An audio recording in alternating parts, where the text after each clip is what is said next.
Bem, obrigada por juntar-se a nós hoje no Desfrutando a Vida Diária, algo que acho que todos queremos fazer.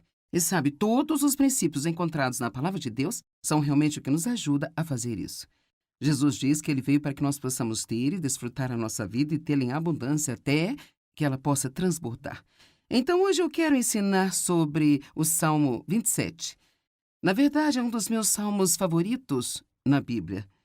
Ele teve um efeito profundo e real em minha própria vida, e como você sabe, nós estamos sendo diligentes em reservar um tempo regularmente para estudar a palavra com você, não apenas lê-la, mas estudá-la, algo que eu estou encorajando você a fazer sozinho. Então, aqui vamos nós, Salmos 27. O Senhor é a minha luz e a minha salvação. De quem terei medo ou temor? Vamos fazer uma pequena pausa aqui e pensar sobre o temor, sabe? Eu acho que às vezes nós não pensamos bastante sobre o quanto o medo nos deixa infelizes. Nós ouvimos muitos ensinamentos sobre o medo, mas, além do meu, nunca ouvi nenhum ensinamento sobre o temor, e não significa que não esteja por aí. Mas, veja, o temor é um parente muito próximo do medo. E é inútil temer algo que você terá que fazer de qualquer maneira. Então, eu temo isso, eu temo aquilo, eu temo o trânsito de manhã, sabe? E então, uma coisa que eu acho que todo mundo precisa realmente perceber é que isso não é algo que nós precisamos temer. Na verdade, é como um grande dreno de energia, penso eu, quando você teme coisas. E parte do que eu aprendi a fazer é, quando eu sei que eu tenho algo acontecendo, como algumas semanas atrás eu fiz um exame médico que eu precisava fazer, não era nada grave, era algo que eu precisava fazer e não foi um exame agradável. E assim, eu não consigo lhe dizer quantas vezes surgiu na minha mente. E então eu disse, quer saber, eu não vou pensar nisso mais. Eu não vou pensar nisso até a hora de fazer o exame, porque a Bíblia nos ensina que Deus sempre nos permite fazer tudo o que precisamos fazer quando precisamos fazê-lo. Mas assim como ele deu o maná ao povo de Israel um dia de cada vez, talvez nós estejamos olhando hoje para algo que nós devemos fazer daqui a uns 10 dias e nós podemos nos sentir sobrecarregados com isso porque a graça, ela ainda não existe para a gente fazer. Então, eu me pergunto, quantos de vocês assistindo agora pela TV estão temendo algo e talvez apenas ouvir isso vai ajudá-lo a avançar e aproveitar o dia que você tem? Então, Davi não só disse, eu não vou ter medo, mas ele diz, eu não temerei. O Senhor é o refúgio e a fortaleza da minha vida. De quem eu terei medo? Quando os ímpios, os meus inimigos e meus adversários avançarem contra mim para comer a minha carne e para me fazer tropeçar, eles é que tropeçarão e cairão. Ainda que um exército se levante contra mim, o meu coração não terá medo. Ainda que se declare guerra contra mim, mesmo assim, nesta determinação, eu estarei confiante. Então, eu me pergunto será que Davi estava falando sobre sua experiência ou ele estava fazendo algumas confissões boas e positivas aqui? Acho que foi uma mistura de ambos. E sabe uma coisa, se você gosta de fazer confissões ou confessar a palavra em voz alta, o que você deveria fazer se você trabalha para mim, porque, sabe, isso é o que eu gosto de fazer. E eu realmente acredito no poder de confessar a palavra de Deus. Eu acho que ajuda a renovar nossa mente, eu acho que isso nos ajuda a estar preparados para as coisas adiante. Então, talvez Davi estivesse confessando, olha, eu não terei medo, eu não temerei, mesmo que meus inimigos venham contra mim, Deus fará com que eles caiam por terra, eu não vou viver com medo. Então, vamos fazer uma pausa e vamos falar algumas coisas sobre o medo, porque o medo, realmente, sendo bem direta, o medo simplesmente atormenta-nos. Sabe, o medo é absolutamente miserável. E, na verdade, o medo que nós temos de alguma coisa é muitas vezes pior do que realmente passar pela coisa quando ela acontece. Então, nós podemos simplesmente deixar as coisas tão desproporcionais em nossa própria mente, temendo e com medo. E, é claro, a única coisa que nos dá confiança realmente, Davi disse, eu estou confiante, e nos impede de viver com medo é saber que Deus nos ama. Realmente, se você fizer um estudo minucioso sobre a palavra de Deus e se aprofundar nisso, o maior e principal motivo que Deus nos dá para não termos medo é porque eu estou contigo.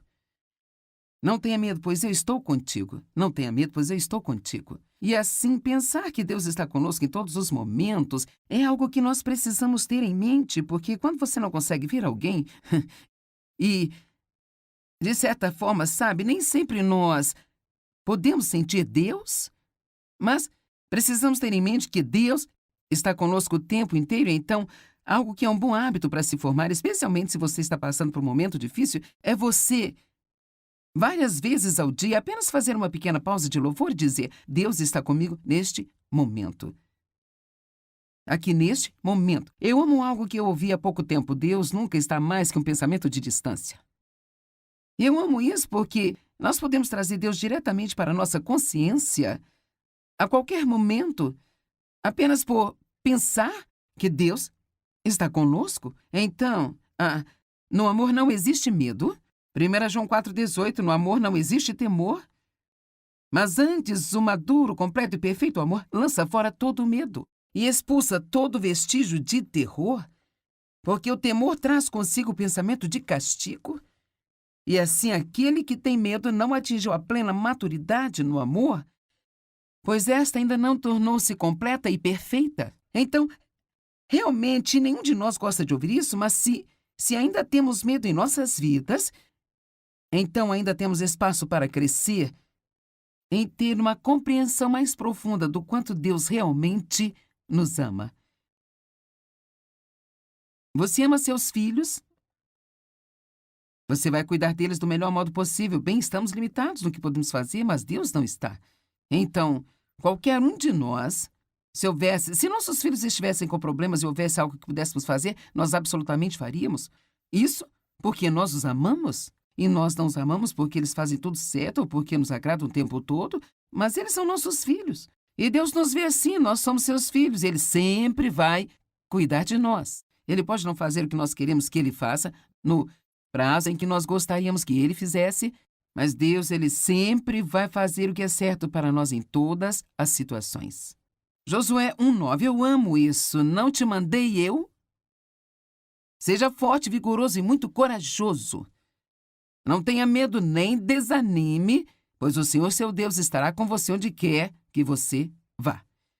Agora, eu poderia realmente entrar em algo mais sobre isso, porque é uma das coisas que mais gosto de falar, mas quando ele diz não tenha medo, ele não quer dizer não sinta medo. O medo sempre virá contra nós, porque é a principal arma que o diabo usa para impedir que nós avancemos na vida, seja lá no que for. E então, ele não está dizendo não sinta medo. Basicamente, se você estudar isso, medo significa correr, fugir, afastar-se no caminho. Então ele está dizendo, quando você sentir medo, não corra, continue em frente. Então, a única maneira de vencer o medo é enfrentá-lo. A oração não o impede. Nós oramos, ó Deus, ajuda-me a não ter medo, ajuda-me a não ter medo. Bem, ninguém pode te prometer que você não vai sentir medo. Mas então, se você seguir em frente, na verdade a coragem é um movimento direto na presença do medo. Coragem não é você não sentir medo, é você continuar a avançar enquanto você sente o medo. Eu conheço muito bem uma senhora que realmente tinha muito medo de andar de avião. Seu marido viaja muito a negócios, os filhos estão crescidos, ele queria que ela o acompanhasse, mas ela simplesmente não conseguia. Ela entrava no avião e tinha ataques de pânico e coisas desse tipo. E eu tentei conversar com ela sobre isso, conversei sobre fazer isso com medo, e ela recebeu bem, quis fazê-lo. Bem, quer saber? Ela está completamente liberta, e ela viaja com ele o tempo todo, mas... Sim, envolveu algumas das coisas que dissemos, mas a conclusão disso é que ela teve que chegar ao ponto em que ela realmente deu um passo para isso. E ela fez isso novamente. Veja, quando nós temos medo de algo, e não estou sugerindo que se você tem medo de nadar, você pule no fundo de uma plataforma de mergulho apenas para provar que você pode, mas se é algo que você precisa fazer, ou que você realmente quer fazer, não deixe o medo encarcerar você e impedi-lo de fazê-lo? Bem, provavelmente na primeira vez que ela entrou em um avião, ela ainda pode ter sentido tudo isso, mas acho que a boa notícia aqui é que ela chegou ao lugar do destino e ainda estava viva. E assim, então, da próxima vez, talvez tenha sido um pouquinho mais fácil para ela. Você sabe, nós pensamos que às vezes a libertação é, cara, eu tinha um grande problema ontem e agora não tenho nada. Mas, na verdade, Deus nos livra de nossos inimigos e Deuteronômio 7:22 diz de pouco a pouco. Às vezes você só precisa continuar tentando. Agora, nós já não temos mais tempo para falar disso. Verso 4. E aqui vamos nós. Este foi um verso transformador das Escrituras para mim. Uma coisa eu pedi ao Senhor, e eu a buscarei. Pedirei e exigirei, insistentemente eu exigirei. Que eu possa morar na casa do Senhor, na sua presença, todos os dias da minha vida, para que eu possa olhar e contemplar a beleza, a doce, atrativa e encantadora formosura e bondade do Senhor, e meditar, refletir e inquirir no seu templo. Bem, no estilo costumeiro da maravilhosa Bíblia Amplificada que eu uso, há muitas palavras grandes, mas Davi basicamente diz uma coisa: eu tenho que ter. Tenho que ter a presença de Deus. Eu tenho que estar na presença dele. Agora, você sabe, nós ouvimos uma frase às vezes que é: busque a face de Deus, não a sua mão. E realmente nós podemos cair na armadilha de, como cristãos, buscarmos a Deus o tempo inteiro pelo que Ele pode fazer para nós, nas nossas necessidades, quando nós deveríamos buscá-lo por quem Ele é. Em outras palavras, Deus, eu gostaria que você fizesse isso por mim, no entanto, se você não fizer, eu ainda estarei bem enquanto eu tiver você. Não existe nada que nós temos que ter, a não ser Deus. E então, quando colocamos em primeiro lugar, buscai primeiro o reino de Deus, e todas as outras coisas serão acrescentadas, então nós realmente nos frustramos muitas vezes porque nós estamos buscando o que Deus pode fazer por nós. E para dizer a verdade, como um jovem cristão, como um bebê cristão, eu acho que nós passamos por uma fase de Deus só fazendo coisas para nós. Ele está provando que Ele é bom pai, Ele nos ama, então Ele só... Se você precisar de alguma coisa, vá buscar um bebê cristão para orar por você, porque suas orações são rapidamente respondidas. E eu não estou dizendo que Deus não continua querendo fazer coisas por nós, mas se a sua experiência é algo como a minha, você acabará por chegar a um ponto decisivo em sua caminhada com Deus, em que, se você continuar indo a Deus pelo que Ele pode fazer por você, você pode meio que estar em uma estação seca com Deus, porque Ele quer que nós façamos uma transição e cheguemos ao ponto em que nós realmente podemos dizer: Deus, você sabe, há muitas coisas na minha vida que eu quero, mas eu posso viver sem elas, no entanto, eu não posso viver sem você. E assim, eu amo a fraseologia de que nós devemos buscá-lo como uma necessidade vital em nossas vidas. E você verá isso um pouco mais abaixo, no Salmo 27. E assim, quando você vai para o hospital, quando está ferido, a primeira coisa que eles conferem são seus sinais vitais. Porque você tem que ter batimento cardíaco, você deve estar respirando, você tem que ter pulso. E então precisamos de realmente perceber o que é vital em nossa vida. A coisa mais importante da minha vida é que eu tenha a presença de Deus, quer eu a sinta, quer não, que eu tenha a presença de Deus comigo em todo o tempo, porque Ele disse: não tenha medo, porque eu sou contigo. Agora, tem outra grande história sobre como eu aprendi com tudo isso. Eu não tenho tempo para entrar nisso agora, mas Ele diz: pois no dia da adversidade, Ele me guardará protegido em seu abrigo, e no seu lugar secreto, no seu tabernáculo me esconderá e me porá em segurança sobre a rocha, e agora então eu triunfarei sobre os inimigos que estão ao redor de mim? E em seu tabernáculo oferecerei sacrifícios e gritos, e o tabernáculo de que ele está falando é a nossa carne. Eu oferecerei sacrifícios e gritos de alegria e cantarei, sim, eu cantarei louvores ao Senhor. Então, quando ele vai ter essa vitória? Quando houver uma coisa que é mais importante do que qualquer outra coisa, e esta é caminhar na presença de Deus. Simplesmente passar o tempo com Deus só para estar com Ele. Realmente meio que disciplinando a si mesmo para ter alguns dias ou algum tempo em sua vida em que você não pede a Deus por nada. mas apenas: Deus, eu preciso de você. Eu estou passando o dia com você hoje só porque eu preciso de você e você não precisa fazer nada por mim? Eu só preciso de você. Agora, por favor, entenda que não é errado pedir algo a Deus. A Bíblia diz: você não tem porque você não pede, peça e continue pedindo. Mas eu estou apenas dizendo que se sair do equilíbrio, Deus então precisará trazer uma pequena correção em nossas vidas.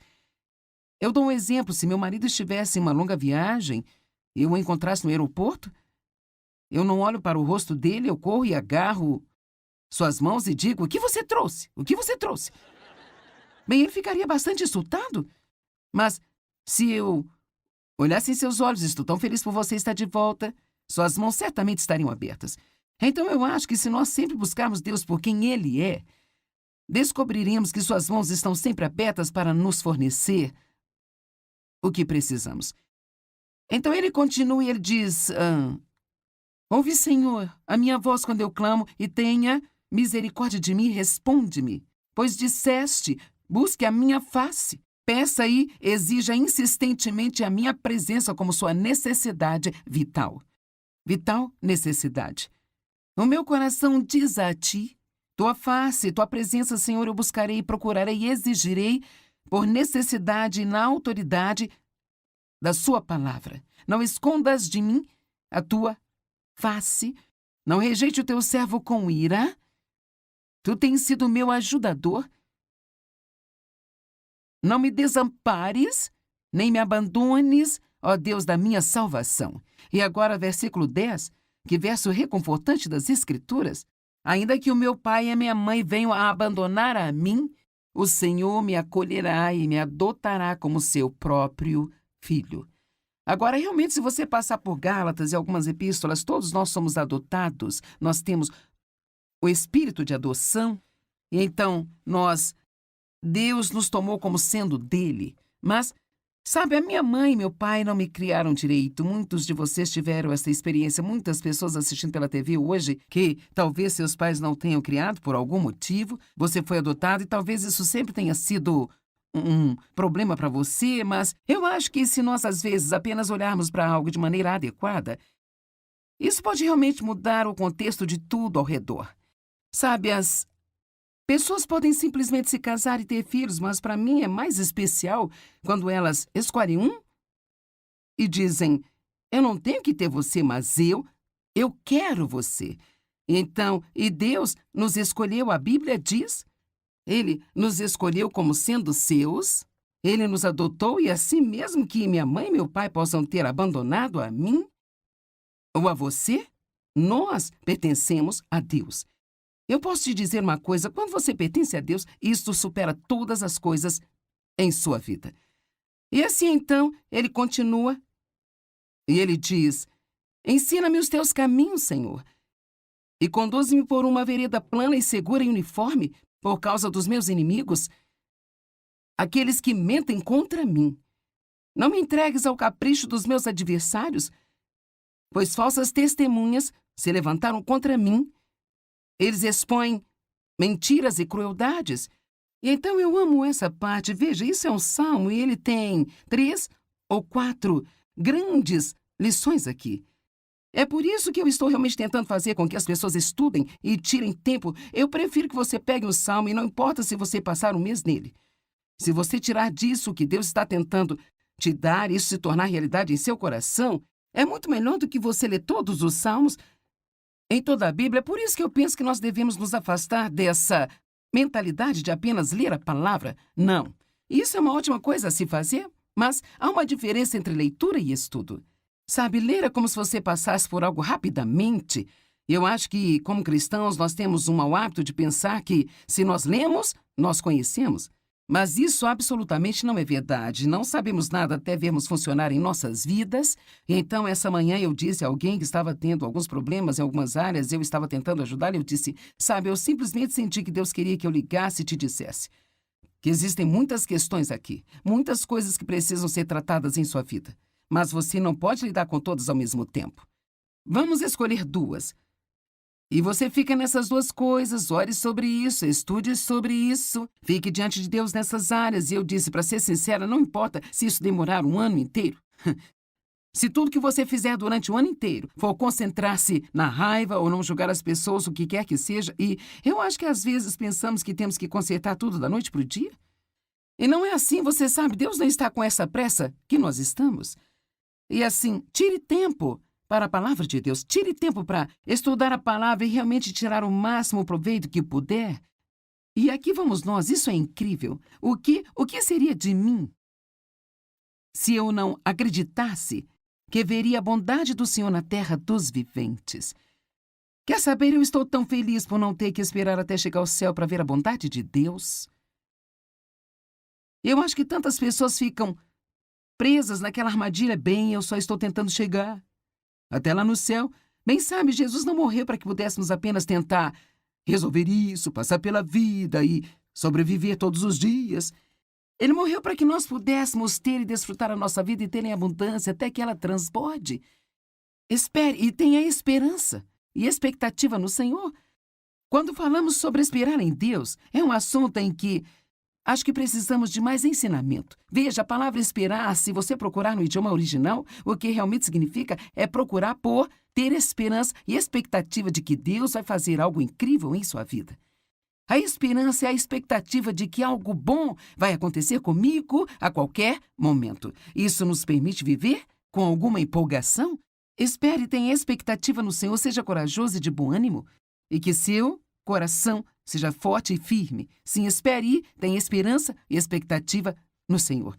Eu quero terminar essa reunião de ensino hoje com uma história que eu acho que é realmente muito boa. Havia um par de gêmeos, o que significa dois, e um deles era muito negativo e o outro era muito positivo. Então eles eram tão diferentes que a mãe e o pai ficaram preocupados e pensaram em levá-los ao médico e ver o que o médico tinha a dizer a respeito. Então eles os levaram ao médico que sugeriu um pequeno teste. Para o aniversário deste ano, dê ao pessimista a melhor bicicleta de corrida que o dinheiro puder comprar. E dê ao otimista uma caixa de estrume.